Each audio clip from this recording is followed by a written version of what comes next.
Question समझ में आया है या नहीं आया? नहीं आया सर। मैंने कहा कि all orbit is divided into all types of suborbit। मतलब हर एक जो ऑर्बिट होता है वो सारे के सारे सब ऑर्बिट में डिवाइड होता है क्या?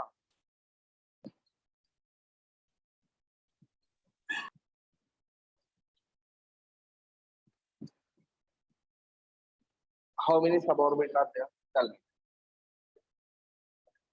मी। सब ऑर्बिट बोलिए भाई, कितने होते हैं? 4। बताइए ना कौन कौन से हैं? S S T D T F T F। Okay हाँ। तो मैंने पूछा आप लोग को कि भाई जैसे हमारे सारे ऑर्बिट, सौर ऑर्बिट मतलब 1 2, टोटल हमारे पास 7 ऑर्बिट होते हैं ना, 5 6 7। तो सातों के सातों ऑर्बिट चारों के चारों सब ऑर्बिट में डिवाइड होता है क्या? ये मेरा सवाल है। Each orbit is divided into all 4 sub orbit, yes और नो? No. No. नो, बराबर है। We know that first orbit is divided into how many S. Sub orbit? S. Only one suborbit, and that is the 1s. Now second orbit is divided into how many suborbit? S and 2. 2 suborbit, and that 2 suborbit are 2s and 2p. P. Very good. Now third orbit is divided into 3 suborbits. 3 suborbit, and these are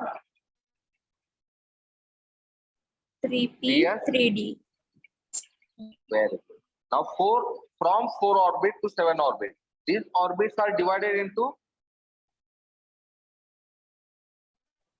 4 suborbits. all 4 suborbits. Okay, now do tell me, what are the suborbits of 4th orbit? 4S, 4P, 4D, 4F. 4f. Very good. Now suborbit of 6th orbit? 5S,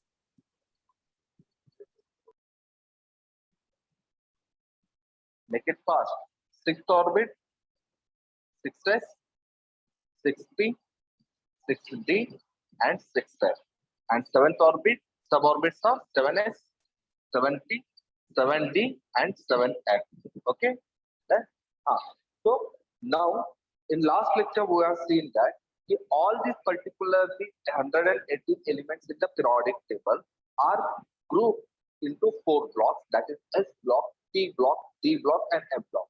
And we have also seen that which particularly groups are included in this block. So now do tell me, S block include how many groups and which are they? S block include 2 groups. Very First good. and It second includes group. 2 groups. First and second group. Okay. Now do tell me, what about the P block elements? It include how many groups total?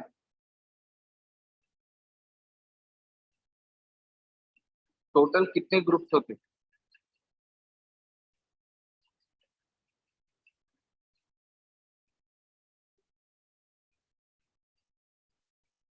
अरे जल्दी बताइए यार। 6 group होते हैं। और कौन से होते हैं वो 6 ग्रुप? 6 ग्रुप कौन से होते हैं वो? 13 to 18. 13 to 18. Very good. Now D block includes how many groups? 10।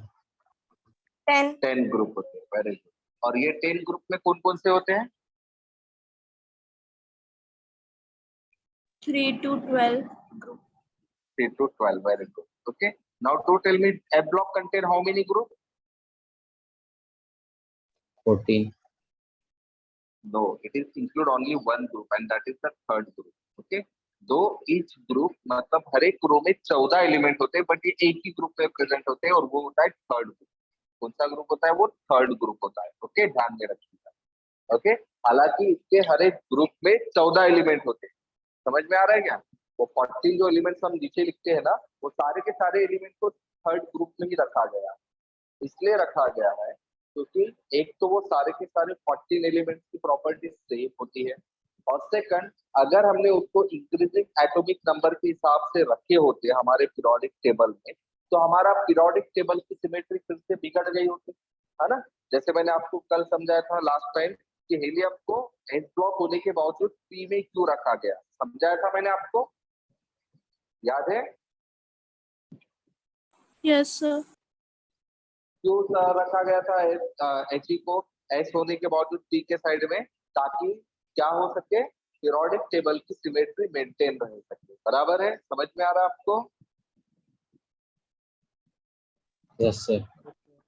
हाँ, तो ठीक उसी तरह से ये जो एफ ब्लॉक के 14 एलिमेंट्स होते हैं ना, इन 14 एलिमेंट्स को हम लोगों ने मेन पीरियोडिक टेबल में इंक्रीजिंग एटॉमिक नंबर के हिसाब से इसीलिए नहीं रखे क्योंकि अगर हमने वैसा किया होता तो हमारे पीरियोडिक टेबल की सिमेट्री बिगड़ गई। Got it? समझ में आ गया? Yes sir. Got it? हाँ, डन। तो इस तरह से आप लोग को ध्यान में रखना है कि ए ब्लॉक एक ही ग्रुप में होता है और वो एक थर्ड ग्रुप। अब उसी हिसाब से पीरियड के बारे में बताइए कि एस ब्लॉक कितने पीरियड में बिलोंग करता है और कौन से लेकर मतलब वो कौन से लेकर कौन से पीरियड तक होता है। नेक्स्ट है, तो एस ब्लॉक कितने पीरियड में होता है? It is present in all 7 period, और वो कौन सा होता है? 1 to 7 सभी के सभी पीरियड्स में होता है। पी ब्लॉक होता है वो सिर्फ 6 पीरियड में होता है और वो होता है 2 to लेकर 7 तक। डी की बात करते हैं तो उसमें सिर्फ 4 पीरियड होते हैं और वो होते हैं 4 से लेकर 7 तक। ओके, और एफ ब्लॉक के बारे में बात करते हैं तो एफ ब्लॉक सिर्फ 2 पीरियड में प्रेजेंट होते हैं, ठीक है, और वो 2 पीरियड होते हैं 6 and 7। क्लियर है? समझ में आ गया? Got it?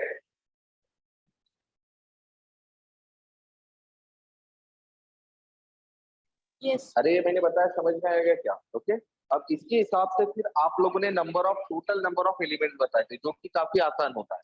कैसे? Total number of periods multiplied by total number of groups कर दीजिए। तो 7 into 2 कितने होते हैं? 14। 14। और आप लोग को पता है कि एस ब्लॉक एलिमेंट में ज्यादा से ज्यादा कितने एलिमेंट्स होते हैं? कितने होते थे? अरे उतने होते थे ना, 14 एलिमेंट्स। बराबर है। नाउ पी ब्लॉक में देखिए, ग्रुप मल्टीप्लाइड बाई पीरियड्स कितने हो रहे हैं? 36। 36, and that is the number of P block elements. अब डी ब्लॉक की देखिए, ग्रुप इनटू पीरियड कितना हो रहा है? 40। 40, and that is the number of D block elements. Okay, अब हम बात करते हैं एफ की। तो एफ में ध्यान दीजिए यहाँ पर अच्छे से।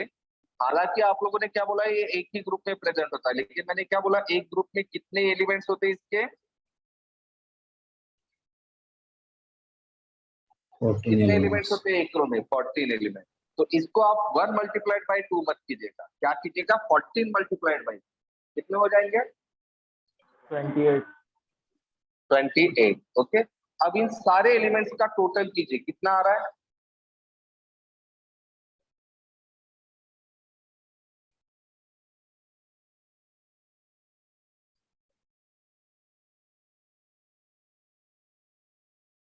कितना टाइम लगता है क्या? कितना आ रहा है? लेकिन fast.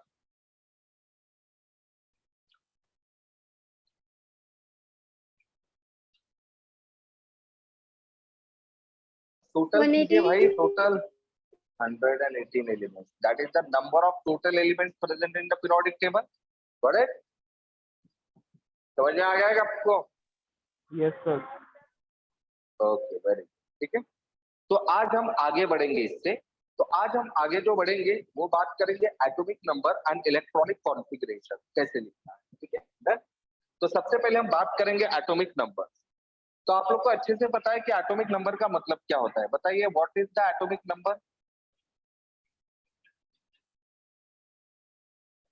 Number of atomic number? protons and electrons. Number of protons और number of electrons in a neutral atom, in a neutral atom। अच्छा, आप लोग को एक और चीज पता है कि एटम और साथ में आप लोगों का आयन, इसका फर्क पता है क्या आप लोग को?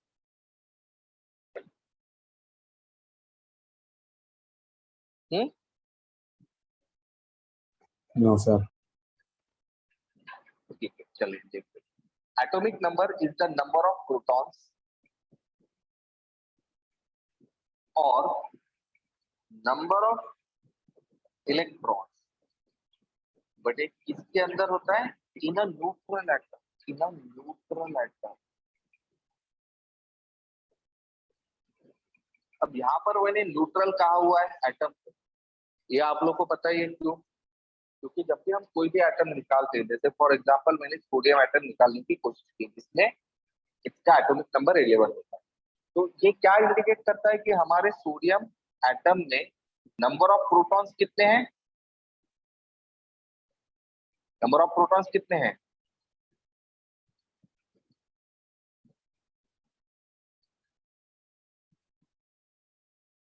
भाई मैं क्या बोल रहा हूँ ध्यान, मैंने कहा सोडियम एटम जो होता है उसका एटॉमिक नंबर 11 है, तो इसका मतलब जैसे कि आप लोगों ने मुझे बताया है एटॉमिक नंबर का मतलब होता है नंबर ऑफ प्रोटॉन या नंबर ऑफ इलेक्ट्रॉन, और आप लोग को अच्छे से पता है किसी भी एटम में नंबर ऑफ प्रोटॉन और नंबर ऑफ इलेक्ट्रॉन हमेशा कैसे होते हैं, हमेशा कैसे होते हैं,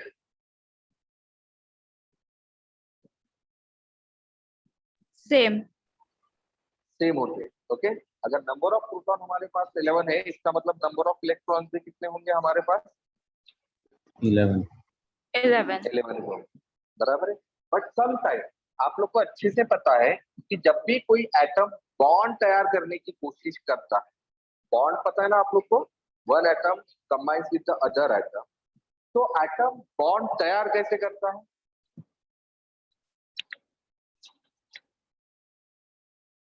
एटम बॉन्ड तैयार कैसे करता है, giving the electron, sharing the electron. Very electron को शेयर करके या फिर गेन या फिर गिव। लूज करते, बराबर है। Yes, sir. Done, exactly. क्या होता है, कोई भी एटम बॉन्ड तैयार करता है, ठीक है, कैसे, इलेक्ट्रॉन को लूज करके, गेन करके या शेयर करके। अच्छा सवाल ये है मेरा कि वो बॉन्ड तैयार क्यों करता है, क्यों बॉन्ड तैयार,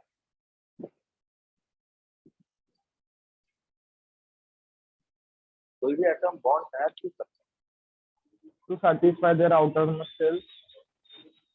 है, Complete their outermost shell. To complete the outermost. अच्छा ऐसा क्यों करेगा, आउटर मोस्ट शेल कंप्लीट करने से क्या फर्क पड़ता है, To make stability. एग्जैक्टली, ताकि वो स्टेबल हो, ये चीज है। तो कोई भी एटम, देखिए दुनिया में कोई भी चीज होती है वो हमेशा खुद को स्टेबल करने की कोशिश करते हैं, हम इंसान भी खुद को स्टेबल करने की कोशिश करें, दैट्स व्हाई आप लोग पढ़ रहे हो और मैं पढ़ा रहा हूँ ताकि हम लोग स्टेबल हो सके लाइक। वैसे ही एटम में क्या होता है, स्टेबल होने की कोशिश करते हैं। हम लोग स्टेबल तब होंगे जब हम लोगों के पास पैसा रहेगा, तो हमारे लिए पैसा हमारी स्टेबिलिटी, लेकिन एटम के लिए उसकी स्टेबिलिटी का मतलब होता है उसके आउटर मोस्ट शेल में 8 इलेक्ट्रॉन का हो। तो हमारे पास पैसे हमारी स्टेबिलिटी होती है जिसके लिए हम लोग काम करते हैं, बराबर है, पसीना बहाते, राइट, या फिर कोई चोरी चकारी करते, ठीक है, कोई जो भी करता है। एटम जो होता है, एटम स्टेबल होगा इलेक्ट्रॉनिक कॉन्फ़िगरेशन उसका आउटर मोस्ट ऑर्बिट में 8 इलेक्ट्रॉन को लाने के बाद, और इसको 8 इलेक्ट्रॉन को लेने के लिए वो क्या करेगा, या तो इलेक्ट्रॉन को लूज करेगा, गेन करेगा, या फिर क्या।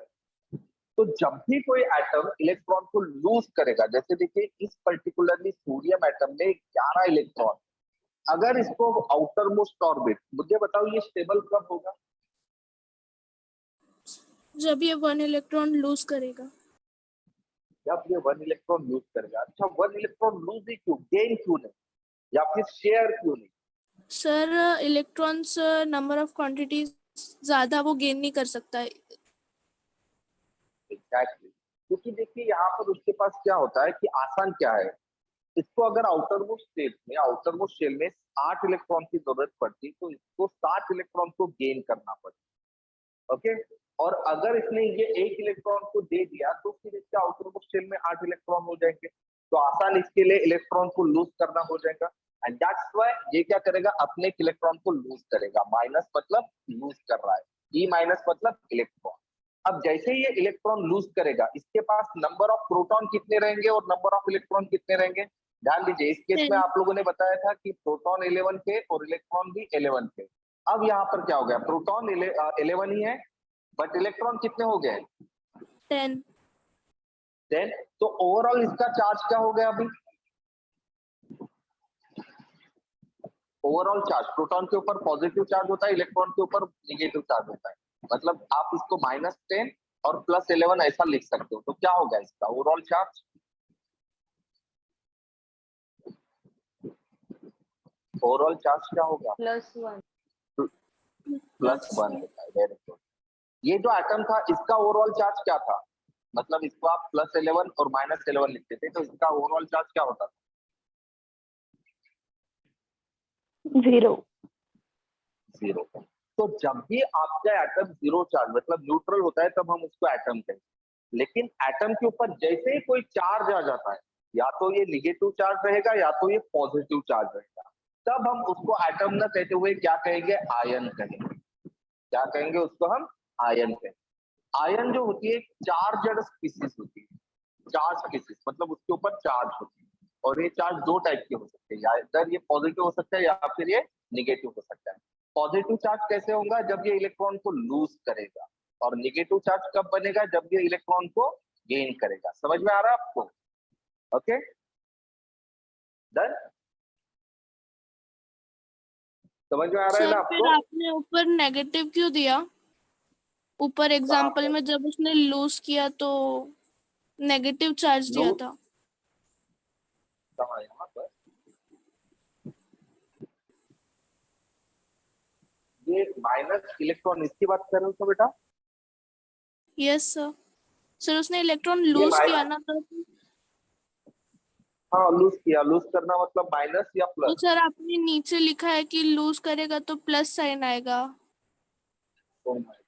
ऐसा बोला क्या मैंने, हाँ तो प्लस साइन तो आएगा बराबर, तो मैंने क्या कहाँ गलत लिखा अरे बेटा,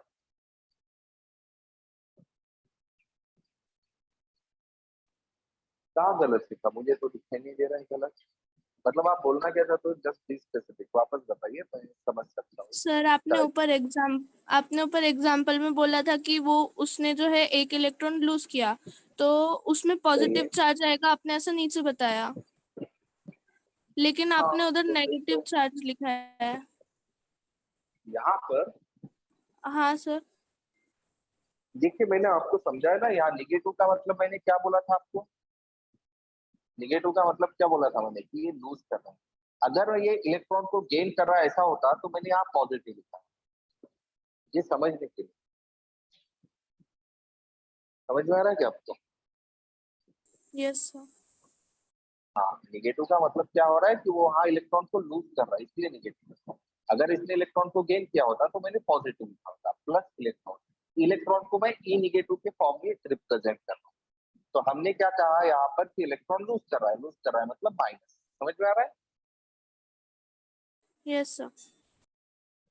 नाउ डू टेल मी, तो जैसे आप लोगों के जो आयन है जो कि चार्ज स्पीसीज होते, चार्ज स्पीसीज मतलब इसमें दो टाइप के चार्ज रहेंगे, आइदर पॉजिटिव या निगेटिव। तो मुझे बताओ पॉजिटिवली चार्ज आयन को आप क्या कहते हो और निगेटिवली चार्ज आयन को आप क्या कहते हो, बताइए Anion. किसको कहते हो आयन, एनायन किसको कहते हो, पॉजिटिव चार्ज आयन या negatively charge ion, negative charge है। निगेटिवली चार्ज आयन को आप क्या कहते हो, एनायन कहते हो, ओके। और पॉजिटिवली चार्ज आयन को आप क्या कहते हो, Cation. कैटायन। कैटायन कहते हो। Very good. अब सवाल मेरा अच्छे से, मैं लिख रहा हूँ सोडियम एटम और मैं लिख रहा हूँ सोडियम आयन, सोडियम एटम और सोडियम आयन, फर्क समझ में आ गया। जब मैंने कोई भी चार्ज नहीं दिया इसका मतलब ये एटम है, और अगर मैंने इसके ऊपर चार्ज दिया तो ये आयन हो जाएगा। तो मुझे बताओ ये सोडियम एटम और सोडियम आयन का एटॉमिक नंबर जो रहेगा वो सेम रहेगा या अलग अलग रहेगा,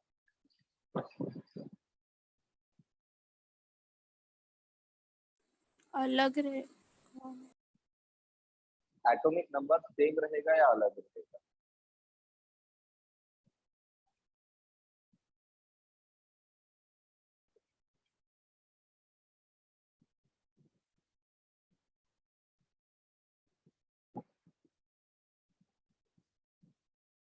बोलिए। सोडियम एटम और सोडियम आयन, इन दोनों का एटॉमिक नंबर सेम रहेगा या different. Different. Different? Different, very good. अच्छा बताओ फिर क्या रहेगा, डिफरेंट रहेगा तो?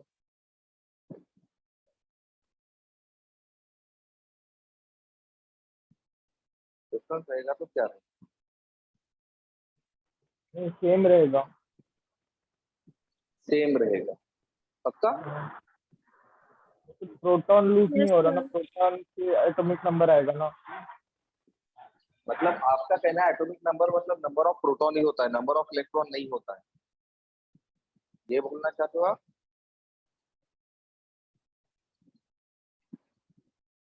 या एटॉमिक नंबर का मतलब नंबर ऑफ प्रोटॉन और नंबर ऑफ इलेक्ट्रॉन दोनों भी होते हैं, ये बोलना चाहते हो?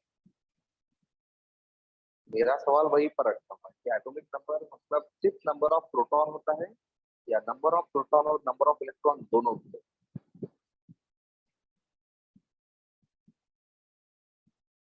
सिर्फ नंबर ऑफ प्रोटॉन्स। सिर्फ नंबर ऑफ प्रोटॉन होता है, नंबर ऑफ इलेक्ट्रॉन नहीं होता है, पक्का? Yes sir.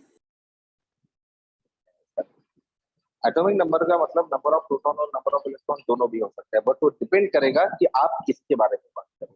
किसके बारे में बात करो मतलब आप एटम के बारे में बात करो या आयन के बारे में बात करो। अगर आप एटम के बारे में बात करो तो एटम के मामले में एटॉमिक नंबर का मतलब नंबर ऑफ प्रोटॉन भी हो सकता है और नंबर ऑफ इलेक्ट्रॉन भी हो सकता है। लेकिन अगर आप आयन के बारे में बात करोगे तो आयन में एटॉमिक नंबर का मतलब सिर्फ और सिर्फ क्या होगा, नंबर ऑफ प्रोटॉन ही होगा, नंबर ऑफ इलेक्ट्रॉन नहीं होगा, क्योंकि आयन में नंबर ऑफ इलेक्ट्रॉन चेंज।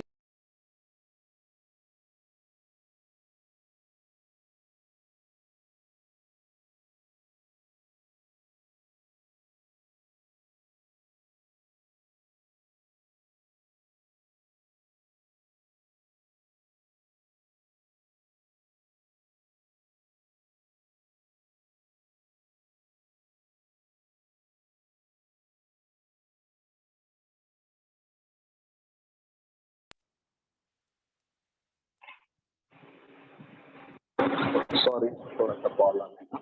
तो ये चीज समझ में आ गई कि आप लोग को कि अगर हम बात एटम की कर रहे हैं तो एटम के केस में एटॉमिक नंबर का मतलब प्रोटॉन और इलेक्ट्रॉन दोनों भी होगा। लेकिन जब हम बात आयन की करेंगे तो आयन के केस में एटॉमिक नंबर का मतलब सिर्फ और सिर्फ क्या होगा, प्रोटॉन्स। नंबर ऑफ प्रोटॉन्स ही होगा। बराबर है, क्यों? क्योंकि आयंस में नंबर ऑफ प्रोटॉन्स तो सेम रहेंगे, बट क्या चेंज होता है आयंस में, number of electrons. Number of electrons change होते हैं। अच्छा बताओ क्यों चेंज होते हैं आयंस में नंबर ऑफ इलेक्ट्रॉन? सर क्योंकि वो लूज गेन या फिर शेयर करता है इसलिए वेरी गुड, बॉन्ड वेरी बनाने गुड। के लिए। बस बस यही होते हैं बेटा बेसिक चीजें, ठीक है ना? ये सब चीजें आप लोग को अच्छे से पता है, ठीक है, बस फिर भी हमारे दिमाग में कंफ्यूजन कर जाती है और यही कंफ्यूजन फिर हमको ले डूबती है। तो आप लोग को इसके लिए फोकस करना जरूरी है। अब हम चलते हैं एटॉमिक मास की तरफ, ठीक है? तो एक और चीज, एटॉमिक नंबर जो होता है इसका सिंबल क्या होता है पता है आप लोग को? What is the symbol for atomic number?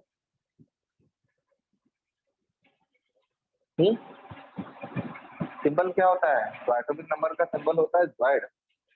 क्या होता है एटॉमिक नंबर का सिंबल? जेड। Z होता है, ठीक है? अब हम चलते हैं नेक्स्ट कॉन्सेप्ट जिसको हम कहते हैं एटॉमिक मास। एटॉमिक मास भी मैं अभी बता देता हूँ, ठीक है? उसके बाद में हम इलेक्ट्रॉनिक कॉन्फ़िगरेशन के ऊपर फोकस करेंगे। Now do tell me what the atomic mass is. Atomic mass मतलब एटम का मास। भाई एटम का मास मतलब किसका मास रहेगा? तो एटम का मास मतलब उन चीजों का मास जो एटम के अंदर रहता है। एटम के अंदर क्या होता है बताइए? Proton, neutron and electron. Proton, electron और प्रोटॉन। तो एटॉमिक मास मतलब किसका मास होगा फिर?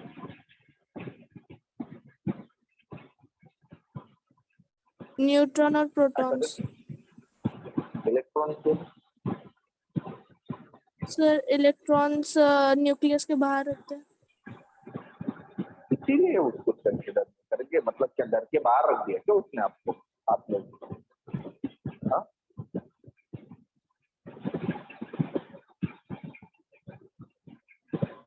आजाद से बेदखल कर दिया क्या उसको, जो उसका मास कंसिडर नहीं करोगे आप? बताओ भाई, एटॉमिक मास मतलब किसका मास होगा? प्रोटॉन, न्यूट्रॉन, इलेक्ट्रॉन तीनों का भी होता है, या सिर्फ प्रोटॉन और न्यूट्रॉन का होता है, जो आप लोगों को पता है ना? आप लोग को पता है ना अच्छे से कि एटॉमिक मास का मतलब किसका मास होता है? It is always equal to, atomic mass का सिंबल होता है A, and it is always equal to the mass of proton and mass of neutron. बराबर है? ये आप लोग को अच्छे से पता है। सही है? सही है? ओके। और आप लोग को अभी अभी आप लोगों ने थोड़ी देर पहले बताया कि मास ऑफ प्रोटॉन मतलब ये होता है एटॉमिक नंबर। तो आप ये भी फॉर्मूला लिख सकते हो कि atomic mass equal to Z plus है। तो आप लोग को ये पता है ना कि एटॉमिक मास मतलब सिर्फ मास ऑफ प्रोटॉन और न्यूट्रॉन ही होता है? जल्दी जल्दी, हाँ या ना? पता है ना? अरे आप तुम बोलती क्यों नहीं हो? Yes sir. Very good. तो बताओ इलेक्ट्रॉन क्यों नहीं? सिर्फ प्रोटॉन और न्यूट्रॉन ही। सर इलेक्ट्रॉन स्टेबल नहीं होता। इलेक्ट्रॉन स्टेबल नहीं होता है, क्यों? अच्छा, मैंने क्यों नहीं बताया, बताइए।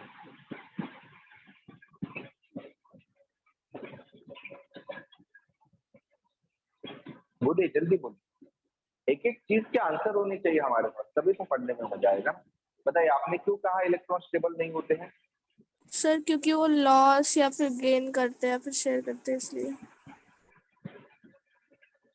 हाँ, वो लूज होते हैं, गेन होते हैं, कुछ शेयर होते हैं, इसलिए वो स्टेबल नहीं होते, ऐसा आपको लेना।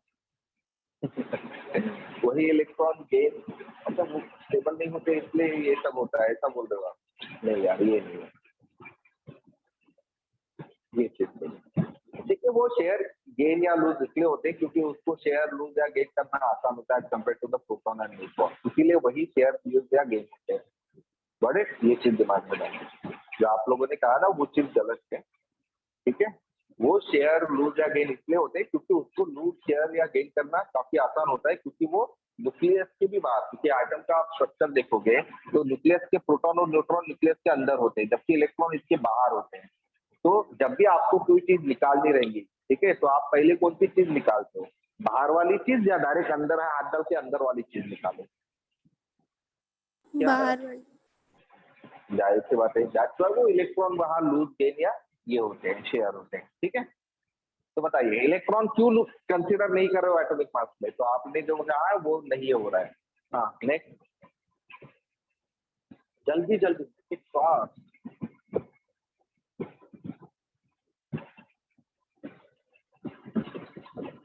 इसका आंसर मैं दे चुका हूँ आपको ऑलरेडी। मैंने बोला था ना, आपको मैं हर एक चीज बताऊंगा। आपके ऊपर डिपेंड रहेगा कि वो कितनी चीज आप दिमाग में रखोगे, और जितनी चीज आपके दिमाग में रहेंगी उतना ही केमिस्ट्री आपके लिए बेटर हो जाएगी। बताइए, मैंने इसका जवाब दे चुका हूँ, कोई बता सकता है?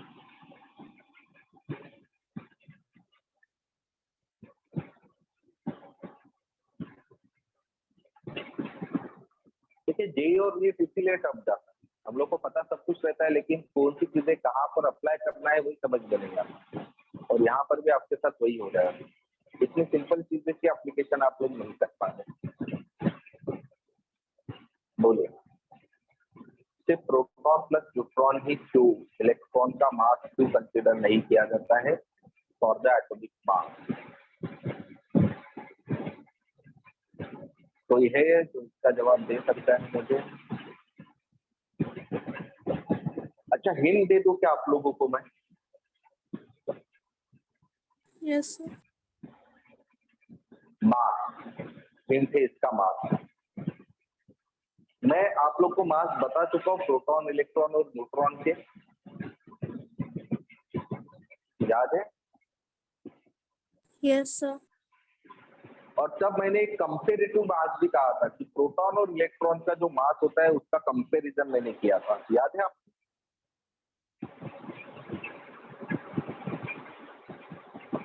हाँ सर। याद? मैंने क्या बोला था तब? इलेक्ट्रॉन का मास मतलब किसका मास होगा? किस एनिमल के मास की तरफ से हमने कंसिडर किया था? इलेक्ट्रॉन के मास को किस एनिमल के मास के साथ कंपेयर किया था और प्रोटॉन के मास को किस एनिमल के मास के साथ कंपेयर किया था? हाथी और चींटी। हाथी और चींटी। और मैंने तब ये भी बोला था कि हाथी के सामने चींटी का कोई वेट होगा क्या? No sir.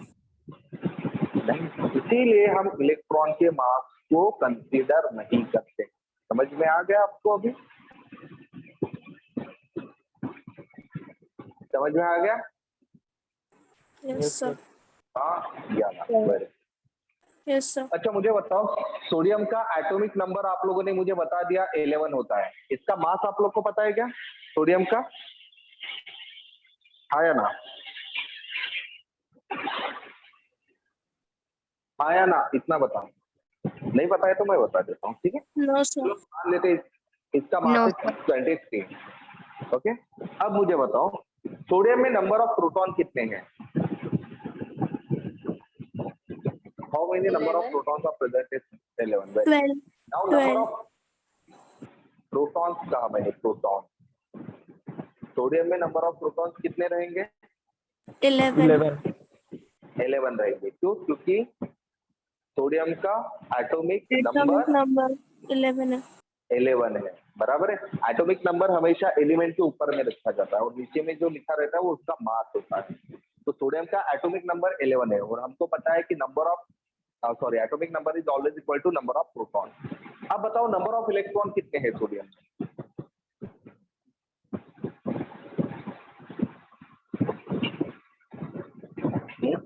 Number of electron 11। 11 ही रहेंगे। Very good. अब बताओ नंबर ऑफ न्यूट्रॉन कितने रहेंगे sodium? 12। 12। Very good. Number of neutron कितने रहेंगे? 12। क्यों? क्योंकि इनका एटॉमिक मास, ये वाला फॉर्मूला ध्यान में रखना या फिर ये वाला, atomic mass is equals to atomic number plus number of neutron. आप लोगों को नंबर ऑफ न्यूट्रॉन लिखना है तो नंबर ऑफ न्यूट्रॉन का क्या फॉर्मूला होगा?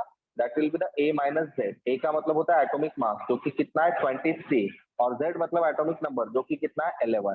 तो कितना हो जाएगा total? Number of neutron will be 12। Got it?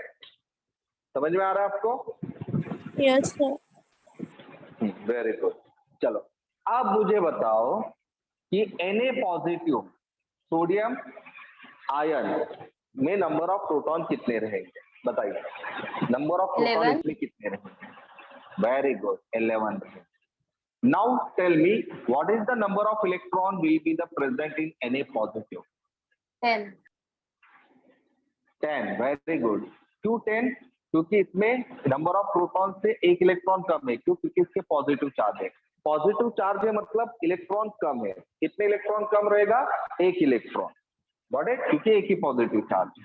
Now number of, चलो इसका एटॉमिक नंबर बताओ कितना होगा? 11। 11 ही होगा। Very good. अब मुझे बताओ इसका एटॉमिक मास कितना रहेगा? एटॉमिक मास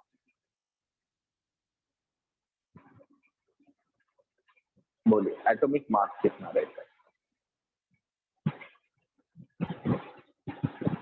एटॉमिक मास इसका उतना ही 21। रहेगा जितना सोडियम 21। एटम का है या फिर कम होगा? 21। 21 होगा। अच्छा ऐसा क्यों? एटॉमिक भाई एटॉमिक मास किस पर डिपेंड करता है? प्रोटॉन्स और न्यूट्रॉन्स। प्रोटॉन और न्यूट्रॉन। और आयन में कम या ज्यादा क्या होते हैं?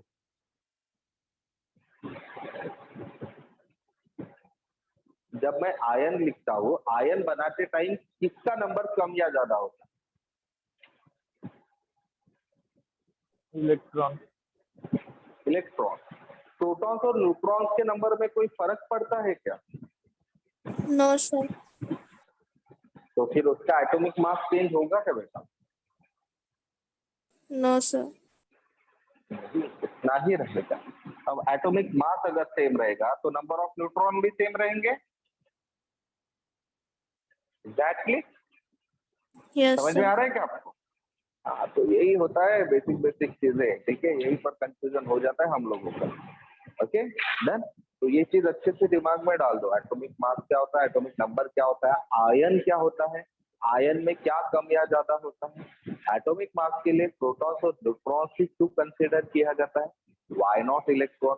और इलेक्ट्रॉन ही हमेशा गेन या लूज क्यों होते हैं during the formation of bond? Okay, bond formation के टाइम पर इलेक्ट्रॉन ही लूज गेन या शेयर क्यों होते हैं, ये आपको ध्यान में रखना है। और आयन जब बनेंगे एटम से तो किसका नंबर चेंज होगा? इलेक्ट्रॉन का चेंज होता है, प्रोटॉन का चेंज होता है या न्यूट्रॉन का चेंज होता है, वो आपको ध्यान में रखना है।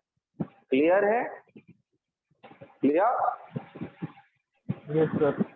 Yes, sir. ओके, तो देखिए मुझे आज तो इलेक्ट्रॉनिक कॉन्फ़िगरेशन कंप्लीट करना था, बट अनफॉर्चुनेटली क्लास का टाइम ही खत्म हो गया, तो हम उसको कल देखते हैं। ठीक है, चले फिर, सी यू, बाय।